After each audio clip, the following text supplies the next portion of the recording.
여러분, 예수님께서 처음으로 하신 말씀은 하나님 나라가 왔다는 거예요. 우리 때문에 고난을 당하시고 부활하시고 승천하실 때 예수님께서 마지막으로 한 말씀도 하나님의 나라예요. 오늘 본문에서 말씀하고 있잖아요. 분명히 하나님의 나라에 대해서 선포하셨습니다.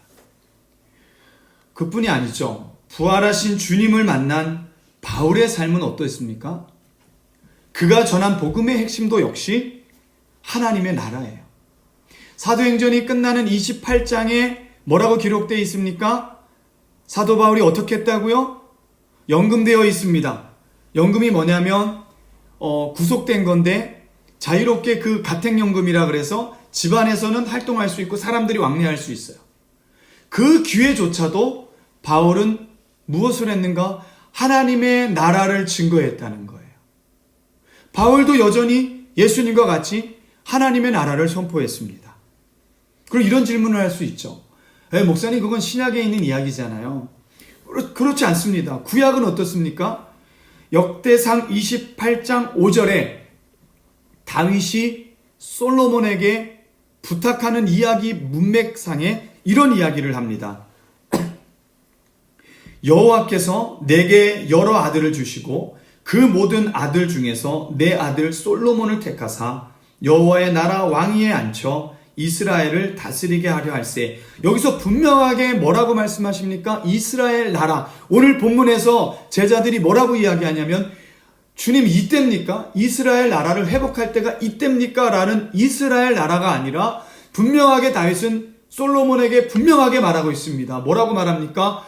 여호와의 나라라고 말하고 있습니다. 다윗의 나라도 아니요, 솔로몬의 나라도 아니요, 이스라엘 나라도 아니요, 그 나라는 여호와의 나라라고 분명하게 선언하고 있다는 것입니다.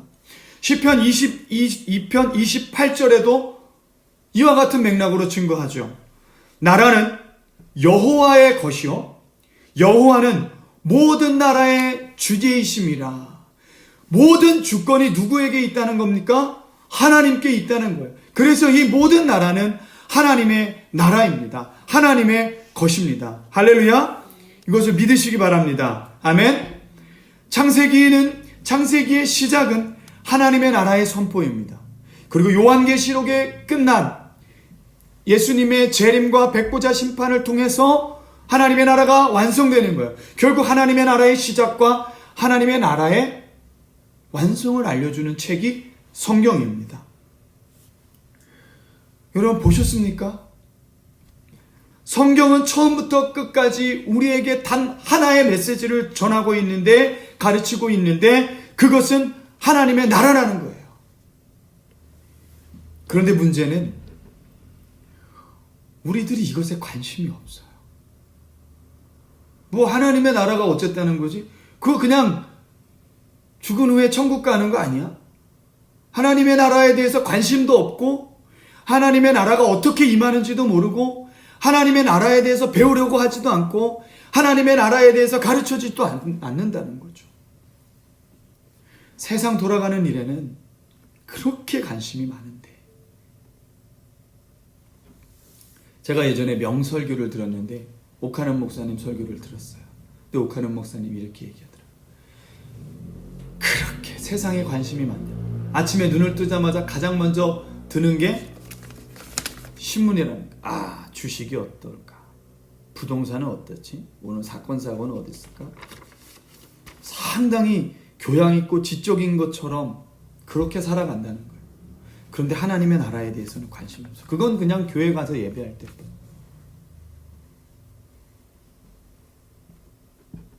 부동산 시세, 연예인 동향, 코스닥 지수, 각종 예능 프로, 건강관리 프로그램, 건강관리 블로그, 이런 것들은 그렇게 관심이 많은데 실제적인 우리의 삶 가운데 찾아오신 하나님의 나라에 대한 관심이 전혀 없다라는 거예요.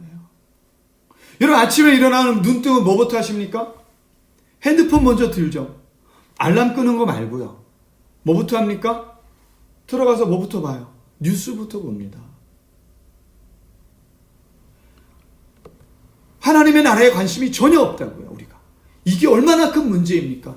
성경은 처음부터 하나님의 나라에 대해 관심이 있고 그것을 말하고 있고, 예수님도 처음부터 하나님의 나라와 그 의를 선포하고, 바울도 하나님의 나라를 선포하고, 구약 성경도 하나님의 나라를 선포하고, 창세기부터 요한계시록도 하나님의 나라를 선포하는데 우리는 전혀 그것에 관심이 없는 거예요. 이러한 모습이 정말 우리가 구원받은 성도의 모습일까요? 정말 우리가 구원받았는지, 오늘 우리가 정말 구원받았다면 하나님께서 그렇게 관심 있게 보시는 그것에 우리도 관심이 있어야 되는 거 아닙니까? 하나님의 나라가 우리의 삶 속에서 어떻게 나타나고 만들어지는지에 대한 관심이 우리에게 없단 말입니다. 영국의 성서신학자 톰 라이트는 그의 책 칭의를 말하다에서 21세기 교회가 제대로 된 성경 읽기를 실패했다라고 분명하게 지적하고 있습니다. 저는 그의 주장이 그의 논점을 다 받아들이지 않습니다. 그러나 그 책을 읽다 보면 그의 주장에 정말 느낌표가 많이 달릴 수밖에 없어요. 그가 제안한 것 중에 이런 이야기를 합니다. 하나님의 계획을 중심으로 성경 읽기. 하나님의 계획과 뜻과 목적에 맞는 중심이 된 성경 읽기를 해야 한다. 저는 현 시대의 가장 시급한 문제가 지금 이 문제가 아닐까 생각합니다. 성경을 내가 원하는 대로, 내가 듣고 배운 대로 그것이 진리인지도 모르고 그 관점으로, 그 사상으로 성경을 안경을 쓰고 보다 보면 성경의 진짜 모습을 우리는 놓치게 된다는 겁니다. 이러한 맥락에서 그는 이렇게 주장합니다. 정말로 중요한 점은 인류 구원이 아무리 중요할지라도 더 큰 목적의 일부라는 것이다. 하나님이 파손된 세계에서 우리를 구원하신 목적은 하나님과 함께 뒤로 물러나 편하게 앉아서 쉬려는 것이 아니라 세상을 새롭게 창조하려는 하나님의 계획에서 어떤 역할을 담당하게 하기 위해서이다. 저는 이 말에 전적으로 동의합니다. 그가 말하는 핵심은 우리의 구원은 더 큰 목적이 있다. 더 큰 목적의 일부, 우리의 구원은 더 큰 목적의 일부라는 점을 강조하고 있는 것입니다. 그것이 바로 하나님의 나라입니다. 하나님의 나라가 이 땅 가운데 임하는 것이 하나님의 뜻입니다. 주기도문에 뭐라고 말하죠? 뜻이 하늘에서 이루어진 것 같이 이 땅에서도 이루어지리다. 아멘. 우리 하늘뜻 교회가 하늘뜻 교회인 이유가 이 근거예요. 하늘에서 완전하게 이루어졌던 그 하나님의 나라가 이 땅에 침노했습니다. 이 땅에 왔습니다. 그것을 우리가 누리고 그 안에 살아야 되는 것이 하나님의 뜻인 줄 믿습니다. 그렇다면 성경에서 말하는 하나님의 나라는 어떤 모습일까? 첫 번째, 볼 수 없지만 볼 수 있는 나라다. 다시 말하면 영적인 나라이다. 다시 말하면 통치의 개념을 이해해야 한다라는 것입니다. 하나님의 나라는 여러분, 세상에서 말하는 시각적으로 보이는 그런 나라가 아니에요. 하나님의 나라는 미국이나 중국처럼 어떤 국가적인 모습으로 보여지는 그런 나라가 아니에요. 하나님의 나라는 통치적 개념입니다. 아멘. 통치적 개념은 무엇인가? 우리가 누구의 통치를 받는가의 문제인 거예요. 로마서 6장 16절에는 이러한 맥락에서 분명하게 말합니다. 너희 자신을 종으로 내주어 누구에게 순종하든지 그 순종함을 받은 자의 종이 되는 줄을 너희가 알지 못하느냐. 혹 죄의 종으로 사망에 이르고 혹 순종의 종으로 의에 이르느니라. 아멘. 그렇기 때문에 보이지 않지만 볼 수 있는 나라라는 거예요. 왜냐하면 우리가 무엇에 순종하는지 볼 수 있기 때문입니다. 자, 여러분 생각해 보십시오. 하나님의 나라의 개념은 통치적 개념이라고 말씀하셨어요. 하나님이 그분의 말씀으로 우리를 통치하고 다스리시는 거예요. 그러면 그 다스림을 받는 대상들이 있습니다. 그 대상들이 하나님의 말씀의 다스림을 받을 때, 다시 말하면 우리의 입장으로 보면 우리가 하나님의 말씀을 순종할 때 그 순종하는 삶의 모습이 보입니까? 보입니까? 보이죠. 제가 묻는 말에만 대답하세요. 보입니까? 보입니까? 보이죠. 다시 말하면 우리 그리스도인들의 삶을 통하여 하나님의 나라가 우리 눈에 보여진다는 겁니다. 그래서 보이지 않는 나라이지만 보이는 나라다라고 우리는 선언할 수 있는 것입니다. 왜냐하면 우리가 무엇에 순종하는지 세상은 우리를 보기 때문에 그렇습니다. 우리가 말하는 것, 우리가 행동하는 것, 어떠한 사건에 대한 태도들, 이 모든 것들이 지금 우리가 어느 곳에 살고 있는지를 보여주고 있다는 것입니다. 아멘. 여러분의 삶이 하나님의 나라를 보여주는 도구라는 거예요. 우리의 삶이 하나님의 나라를 나타내고 있다는 것입니다. 아멘. 예수님의 말씀을 한번 들어봅시다. 누가복음 17장 20절에서 21절에 보면 바리새인들이 이런 질문을 해요. 하나님의 나라가 어느 때 임합니까? 하나님의 나라가 언제 임하냐는 거죠. 예수님의 답변은 세 가지입니다. 첫 번째는 볼 수 있게 임하는 것이 아니다. 너희가 생각하는 시각적 의미가 아니다. 미국, 중국, 한국 그런 의미가 아니다. 이스라엘, 제자들이 이야기했던 것처럼 이스라엘을 회복할 때가 이때입니까? 그런 나라가 아니라는 거예요. 두 번째는 여기 있다, 저기 있다 못한다. 이것은 장소의 의미가 아니에요. 수가성 여인에게 예수님께서 이렇게 얘기하잖아요. 하나님을 예배할 때가 온다. 이때도 아니고 저 때도 아니다. 이 장소도 아니고 저 장소도 아니다. 하나님인 영이시니 예배하는 자가 영과 진리로 예배할지니라. 그 예배 가운데 하나님의 나라가 임하는 거거든요. 그러니까 장소의 개념이 아니라는 거예요. 그리고 마지막 핵심 포인트 세 번째, 하나님의 나라는 너희 안에 있느니라. 모여있는 사람들 중에서 예수님께서 너희 안에 있느니라. 이야기가 뭡니까? 너희 안에 있는 예수 그리스도를 의미한다는 겁니다. 아멘. 하나님 나라의 중심은 예수 그리스도이십니다. 아멘. 그분의 말씀을 따르고 순종하는 것이 바로 하나님의 나라가 임하는 것입니다. 너희 안에 있느니라. 예수 그리스도를 중심으로 그의 말씀을 따르는 무리들 함께 있지만, 교회라는 곳에 교회당 안에 있지만 여전히 하나님의 말씀을 따르지 않고 불순종하는 자들이 아니라 하나님 예수 그리스도를 중심으로 교회당 안에 하나님의 말씀을 지켜 순종하고 행하는 그들 안에 있느니라. 그리고 그 나라가 그들의 순종을 통하여 이 땅에 나타나는 것입니다. 아멘. 그래서 우리는 통치적 개념을 이해해야 돼요. 우리가 하나님의 말씀의 통치를 받아야 됩니다. 그분의 다스림을 받아야 합니다. 아멘. 이게 구원의 카테고리를 넘어서는 하나님의 궁극적인 그림이라는 겁니다. 나는 구원받았으니까 이제 천국 가야지. 그것이 구원이 전부가 아니라는 거예요. 구원받은 하나님의 자녀들이 하나님의 나라 안에서 그분을 나타내고 그분을 보여주는 삶을 살아서 온 세상과 열방이 하나님의 살아계심을 보는 것, 그것이 바로 하나님의 의도, 하나님의 뜻과 계획이라는 것입니다. 우리를 구원하신 이유가 거기에 있다라는 겁니다. 아멘. 또 예수님께서 요한복음을 통해서 비유로 말씀하시잖아요. 나는 포도나무다, 너희는 가지다. 가지는 나무에 붙어 있어야 열매 맺는다. 나는 구원받았으니까 끝났어. 구원파처럼 나는 구원받았어. 한 번 구원은 영원한 구원이야. 그냥 그렇게 살면 돼. 그런 게 아니라는 거예요. 내 안에 붙어 있어라. 하나님 나라 안에 거하라. 하나님 나라의 중심이 되는 예수 그리스도의 말씀의 통치를 받아라. 말씀에 순종하라. 그러할 때 성령의 열매를 맺는다라고 예수님께서 분명하게 말씀하셨습니다. 이것은 그 누구의 사상이 아니에요. 예수님의 말씀입니다.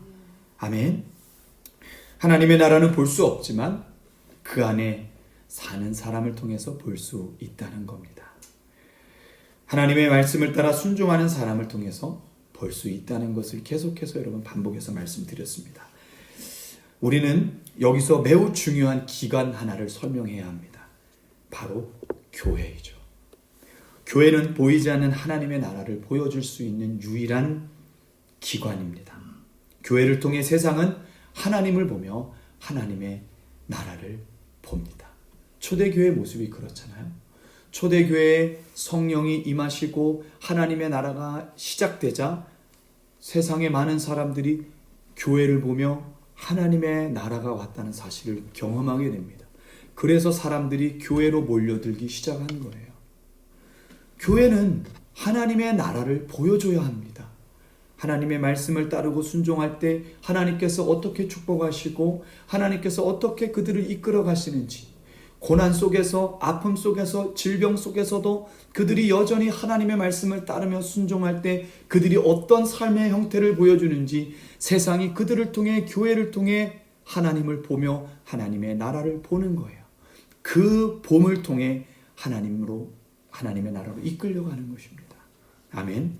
우리가 참된 하나님의 통치 안에 들어간다면 보이지 않는 하나님의 나라는 보이는 나라가 될 것입니다. 그래서 교회가 희망이고 교회가 소망인 것입니다. 아멘. 그런데 지금 교회는 어때요? 지금 한국 교회는 하나님의 나라를 보여주고 있습니까? 제가 볼 때는 제대로 보여주지 못하는 것 같아요. 왜 그럴까요? 왜 그럴까요? 왜 그럴까요? 저는 하나님의 통치를 다른 말로 하면 하나님의 임재라고 부릅니다. 저는 이 하나님의 임재에 대한 이해에 문제가 있다고 봅니다. 침례교 신학총서 476페이지 종말론에 관한 설명을 보면 이렇게 기록되어 있습니다. 제가 직접 인용하겠습니다. 한마디로 천국은 하나님의 임재이다. 자, 천국이라는 말을 이해해야 하는데 천국은 하나님 나라에 대한 이스라엘적인 표현이에요. 그래서 이스라엘 유대인들에게 복음을 전하기 위해 쓴 마태복음에 보면 하나님의 나라라는 표현보다는 천국이라는 말을 많이 썼거든요. 왜 그러냐면 유대인 문화 코드가 그렇기 때문에 그렇습니다. 그런 관점을 보고 이해하시면 될 것 같습니다. 다시요. 한마디로 천국은 하나님의 임재이다. 하나님의 임재가 나타나는 것이 바로 영광이다. 그러므로 천국은 하나님의 영광이 가득한 곳이 되고 그 영광이 사람들이 존재하며 기쁨의 찬양을 하는 곳이 될 것이다. 그렇기 때문에 천국은 영원한 예배의 장소가 될 것이다. 제가 볼 때 이 문장의 핵심은 예배입니다. 예배예요. 그러나 예배를 예배되게 하는 것이 바로 하나님의 임재라는 거예요. 어떻게 우리가 영광스러운 예배를 드립니까? 어떻게 우리가 가슴 벅찬 예배를 드립니까? 어떻게 예배 가운데 하나님의 나라와 통치가 하나님의 말씀으로 다스려지고 통치됩니까? 하나님의 임재인 거예요. 하나님의 통치를 우리의 입장에서 보면 하나님의 임재로 들어가는 거예요. 하나님의 다스림 안으로 들어가는 것입니다. 아멘. 우리가 기도할 때 어떻게 기도합니까? 하나님 우리에게 임재하시옵소서. 이 말의 뜻이 무엇입니까? 하나님, 우리가 완전히 하나님의 통치 안에 들어가길 원합니다. 하나님의 말씀이라면 예스, 하나님의 말씀이 아니라면 노, 절대적인 순종 가운데 들어가겠습니다. 라는 고백이 바로 하나님의 임재예요. 뭔가 온다. 느낌이 와. 이게 임재가 아니라는 겁니다, 여러분. 하나님의 말씀에 순종하겠습니다. 바르게 살겠습니다. 하나님의 말씀을 따라가겠습니다. 예수 따라가며 순종하며. 이것이 진정 하나님께서 원하시는 임재라는 겁니다. 아멘.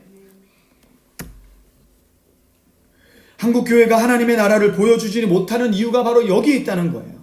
하나님의 임재가 실질적으로 없으면서 하나님의 임재가 있는 것처럼 포장하는 것. 다시 말하면 어떤 느낌이나 어떤 현상을 보고 임재라고 말하지 않냐 이거예요. 실체가 없는 임재를 우리는 임재라고 말하지 않냐라는 겁니다.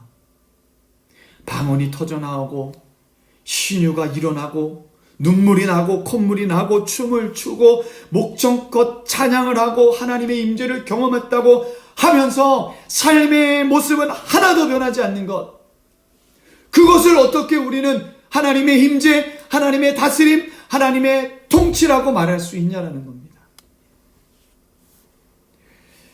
여러분, 교회 안에 하나님의 임재가 일어나면 동시에 하나님의 영광이 나타납니다. 하나님의 영광이 나타나면 하나님의 말씀의 능력이 나타나는 거예요. 그래서 병든 자가 치유됩니다. 일어나요. 기적이 일어납니다. 방언이 터져요. 성경에서 허락한 수많은 성령의 은사들이 나타납니다. 눈물이 나요. 콧물이 나요. 회개하는 역사가 일어납니다. 그런데 그것이 전부가 아니라는 거예요. 그 이후에 그래서 어쨌다는 말이냐, 이런 식으로 끝나면 안 된다는 거예요. 그냥 예배 때 은혜 받았습니다. 예배 때 너무 좋았습니다. 너무 감격했습니다. 그것으로 끝나면 안 된다는 거예요. 진짜 임재는 지금부터 시작이에요. 우리의 삶의 현장에서, 우리의 가정에서, 교회에서, 우리의 직장에서, 우리가 만나는 사람들을 통해서, 우리의 관계 안에서, 우리의 모든 삶의 영역에서 하나님의 임재, 곧 하나님의 통치, 하나님의 다스림, 하나님의 말씀이라면 아멘하고 순종하는 역사가 우리의 삶 가운데 일어나야 되는 거예요. 삶의 예배가 일어나야 됩니다. 직장에서 우리가 근무하는 것, 그것도 사명이고 소명이에요. 무시하면 안 됩니다. 이건 세상 일이니까, 이건 더러운 일이야. 그러면 지금 믿는 사람이 더러운 일을 하고 있는 겁니까? 아니잖아요. 직장도 소명입니다. 일하는 것도 하나님의 거룩한 소명이에요. 사명이에요. 명령입니다. 그 모든 생활 가운데 하나님을 드러내고 하나님의 말씀을 따르고 하나님의 말씀에 순종하는 삶, 이 모든 것이 진짜 임재입니다. 하나님을 예배드릴 때 하나님의 임재로 말미암아 영광이 나타났다면, 그 놀라운 기적들이 일어났다면 우리의 삶 가운데 그 기적이 연속되는 겁니다. 그 기적이 우리의 삶 가운데 나타나는 거예요. 하나님의 말씀을 따라가는 것. 여러분, 한번 모세를 보십시오. 광야에서 타지 않는 떨기나무를 통해 하나님의 임재를 경험하잖아요. 신기한 기적을 일으키잖아요. 그 임재를 통해서 얼마나 놀라운 기적을 행하는지 모릅니다. 200만의 이스라엘 민족을 이집트에서 탈출시키잖아요. 여러분, 세상에 어떻게 이런 일이 일어납니까? 바다가 갈라진다? 하늘에서 음식이 떨어진다?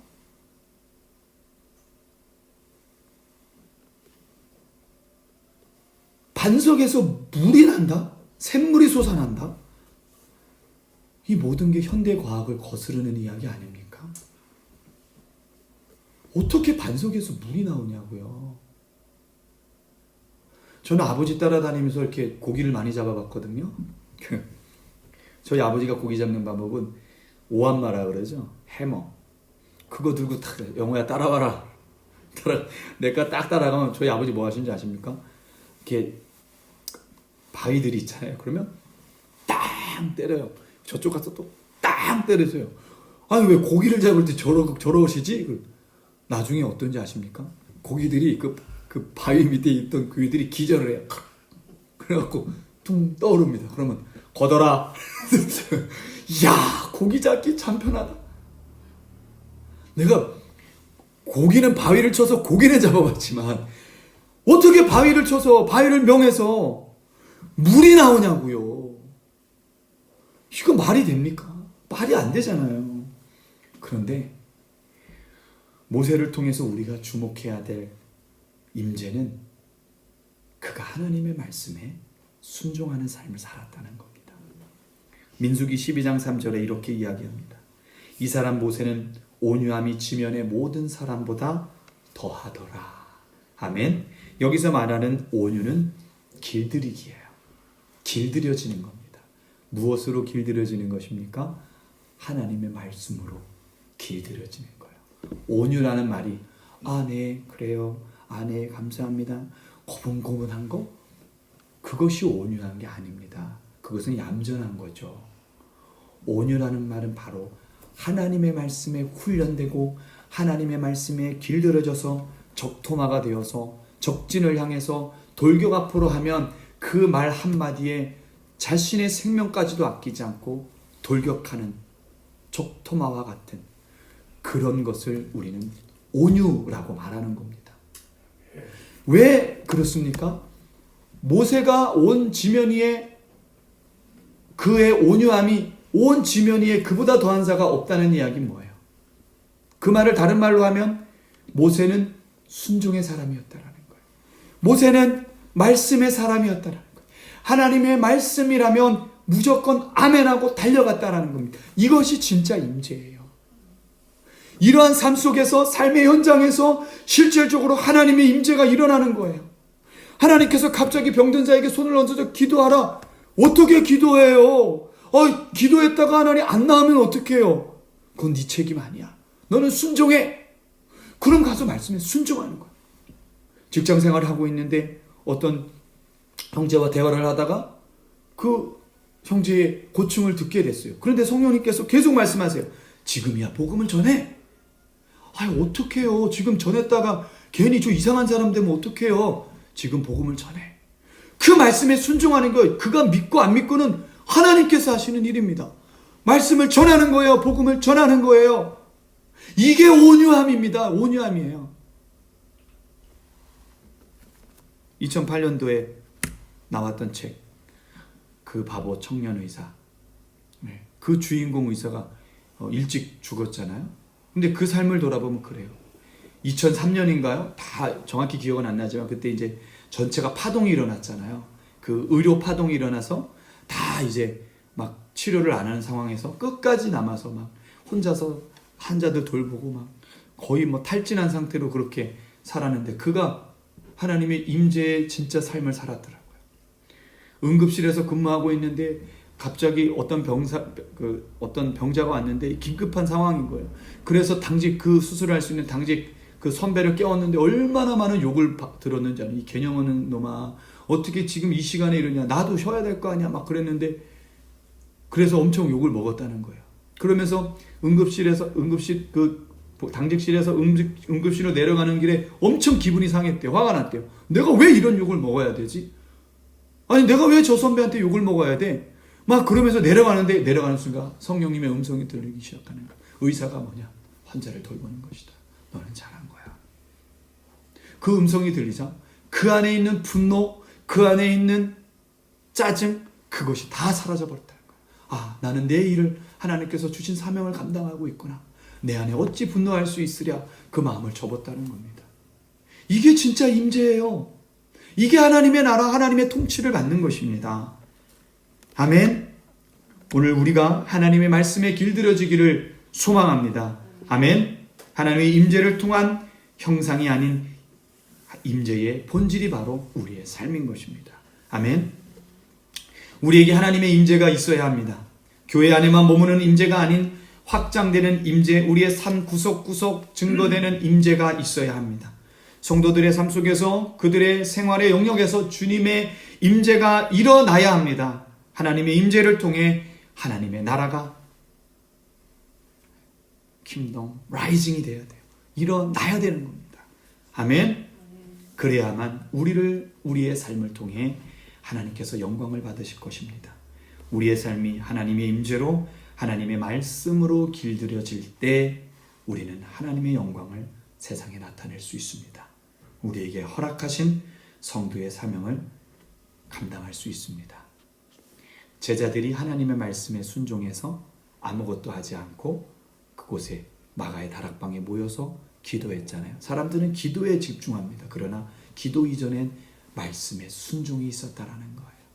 그곳에 성령이 쏟아부어지는 역사를 경험했습니다. 오늘 우리에게도 하나님의 말씀을 순종함으로 진정한 주님의 임재 안에 들어가기를 소망합니다. 그래서 우리의 삶을 통해서 하나님의 나라가 확장되기를 소망합니다. 이것이 바로 성경을 바르게 읽는 관점입니다. 구속사를 넘어서 하나님의 나라 안에서 보는 성경 읽기인 것입니다. 내 자신의 유익을 위한 것이 아닌 하나님의 나라를 세우기 위한 성령 충만이 우리에게 필요한 것입니다. 이제 말씀을 정리하겠습니다. 성경에서 말하는 구원은 하나님의 나라 안에서 살아가는 전적인 삶을 의미합니다. 예배할 수 없던 우리가 예배할 수 있게 되었고, 하나님의 말씀을 따르지 못하는 우리가 하나님의 말씀을 따르고 순종할 수 있게 된 것, 그분의 말씀이 나를 통치하고 다스리고 그로 인하여 하나님의 임재에 들어가는 것, 그것이 진정 구원받은 자, 구원을 누리는 자들의 삶인 겁니다. 여러분, 세상은 여전히 악하고 세상은 여전히 상상할 수 없는 부정과 부패로 가득하지만, 그럼에도 불구하고 여전히 예수님께서는 통치하고 있습니다. 그래서 우리는 이 땅에 남겨둔 것입니다. 예수님께서 승천하신 것은 두 가지 이유예요. 우편에 앉아 계신다는 표현은 이 땅을 여전히 예수님께서 통치하고 계신다는 것이고, 우리가 그분의 통치와 다스림의 온전함이 이르도록 우리를 위하여 중보한다는 겁니다. 이것이 얼마나 감사합니까? 이것이 바로 우리를 구원으로 초청하신 이유입니다. 그분은 우리를 당신의 계획에 포함시키셨어요. 창조주께서 우리와 동역하길 원하시는 것, 이것이 은혜 아닙니까? 이게 진짜 은혜예요. 그분의 일에 동참할 수 있는 것, 죄인을 불러 구원하시고 여전히 연약한 우리와 동역하길 원하시는 하나님의 마음과 계획, 우리를 통해 이 땅의 어둠을 물리치고 빛의 나라인 당신의 나라를 이루어가는 것, 이보다 더 멋진 삶이 또 있을까요? 여러분, 임재를 사모하십시오. 그분의 통치 안으로 들어가십시오. 바울이 왜 그렇게 주 안에서, 그리스도 안에서 왜 그렇게 강조했는지 우리는 기억해야 합니다. 성령의 충만을 사모하며 시간을 들이십시오. 기도하고 성경을 보고 예배하고 계속해서 주님의 임재를 갈망하십시오. 그리고 삶의 영역에서 하나님의 말씀을 순종하십시오. 하나님께서 여러분의 하나님의 다스림 안에 진정한 자유와 기쁨 안으로 여러분을 인도하실 것입니다. 그리하여 하나님 나라 안에 있는 그 온유함이 우리에게 부어질 것입니다. 아멘. 기도하겠습니다.